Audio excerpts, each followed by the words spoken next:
Lorsqu'on parle du TENA-SOSP, en fait, il y a à la base les tests. Et un test est différent, fondamentalement différent d'un examen. Les comportements qu'on adopte vis-à-vis du test est différent du comportement que l'on doit adopter vis-à-vis de l'examen. Un examen mesure les acquis scolaires, mais les tests mesurent les potentialités d'un individu, les aptitudes d'un individu, les talents d'un individu. Et pour passer un test, ça ne demande pas qu'on aille le préparer pour aller étudier. On n'a rien à étudier. On va révéler ce qui est en soi. Mais l'examen, on doit passer le temps de le préparer. Il faut le préparer parce qu'en fait, il y a eu des notions, des enseignements que vous avez suivis. Vous allez les préparer de façon à répondre aux questions de l'examen.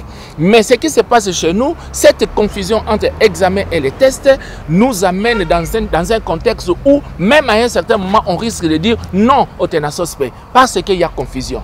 Avec l'examen, il y a la notion de réussite ou d'échec. Mais au test, il n'y a pas de notion de réussite ou d'échec. L'examen, on doit identifier tel a réussi, tel a échoué. Mais au test, on n'identifie pas tel a réussi, tel a échoué. Plutôt, au test, on cherche le profil de l'individu qui correspond au profil de la filière d'études ou au profil du poste.